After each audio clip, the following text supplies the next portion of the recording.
നാവികസേന കമാൻഡർ ചമഞ്ഞ് ലക്ഷങ്ങളുടെ ജോലി തട്ടിപ്പ്. കൊച്ചിയിൽ ഒരാൾ അറസ്റ്റിൽ. BLM കേരള, തമിഴ്നാട്, പോണ്ടിച്ചേരി. പത്തനംതിട്ട അടൂർ സ്വദേശിയായ വിമൽ എസ് നമ്പൂതിരിയാണ് അറസ്റ്റിലായത്. ഇയാൾ പല രീതിയിലും ആളുകളിൽ നിന്നും പണം തട്ടിയതായി, ജോലി വാഗ്ദാനം ചെയ്ത് വ്യാജ രീതിയിലൂടെ പണം തട്ടിയതായാണ് വ്യക്തമാക്കുന്നത്. അതായത് ഇന്ത്യൻ നാവികസേനയിൽ കമാൻഡ് പദവിയിലുള്ള ഉദ്യോഗസ്ഥനാണ് എന്ന് വിശ്വസിപ്പിച്ചുകൊണ്ടാണ് ലക്ഷങ്ങളുടെ രൂപ ജോലി തട്ടിപ്പിൽ കൂടെ തന്നെ നടത്തിയിരിക്കുന്നത്. പ്രതിയെ പിടികൂടിയത് സംയുക്തമായ ഓപ്പറേഷനിലൂടെയാണ്. രഹസ്യ വിവരത്തിന്റെ അടിസ്ഥാനത്തിൽ അവിടെ നേവൽ ഇന്റലിജൻസ്, സംസ്ഥാന ഇന്റലിജൻസ്, തീവ്രവാദ വിരുദ്ധ സേന, കേരള പോലീസ് എന്നിവർ സംയുക്തമായി നടത്തിയ നീക്കത്തിലൂടെയാണ് പ്രതിയെ അറസ്റ്റിലാക്കിയത്.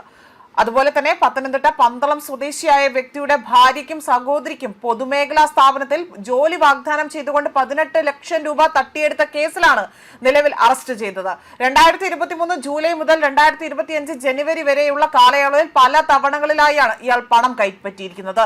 ഇതോടുകൂടി തന്നെ വലിയൊരു തട്ടിപ്പിന്റെ ഞെട്ടിക്കുന്ന വിവരങ്ങളാണ് പുറത്തു വരുന്നത്.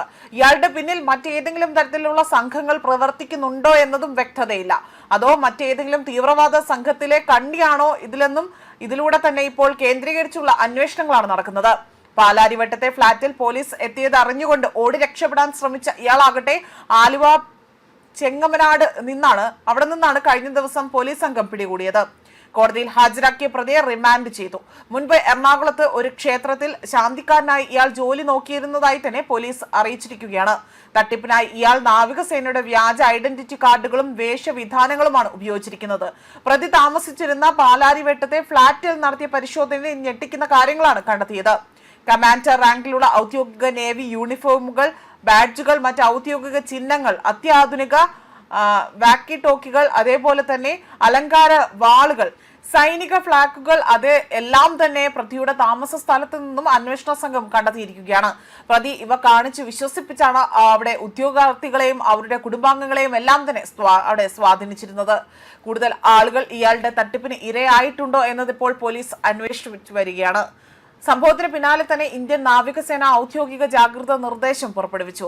നാവികസേനയിലേക്കുള്ള എല്ലാ റിക്രൂട്ട്മെന്റുകളും പൂർണ്ണമായും സുതാര്യവും മെറിറ്റ് അടിസ്ഥാനത്തിലുമാക്കിയുള്ളതാണ് എന്നതാണ് ഇവിടെ നേവി വക്താക്കൾ വ്യക്തമാക്കുന്നത്. റിക്രൂട്ട്മെന്റുകൾക്കായി തന്നെ യാതൊരുവിധ ഇടനിലക്കാരോ ഏജന്റുമാരെയോ ഇതുവരെയും നിയമിച്ചിട്ടില്ല.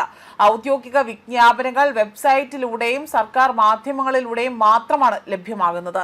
ആരെങ്കിലും ജോലി വാഗ്ദാനം ചെയ്ത് പണം ആവശ്യപ്പെട്ടാൽ ഉടൻ തന്നെ അടുത്തുള്ള പോലീസ് സ്റ്റേഷനിലോ നാവികസേന അധികൃതരെയോ വിവരം അറിയിക്കണം എന്നതാണ് ഇപ്പോൾ നാവികസേന അറിയിച്ചിരിക്കുന്നത്. മാത്രമല്ല, ഇത്തരമുള്ള രീതിയിലുള്ള തട്ടിപ്പുകളിൽ പോയി ചാടരുത് എന്ന വ്യക്തമായ ഒരു മുന്നറിയിപ്പ് കൂടിയാണ് ഇപ്പോൾ നാവികസേനയുടെ ഭാഗത്തു നിന്നും ഉണ്ടായിരിക്കുന്നത്. ന്യൂസ് ഡെസ്ക് കർമ്മ ന്യൂസ്.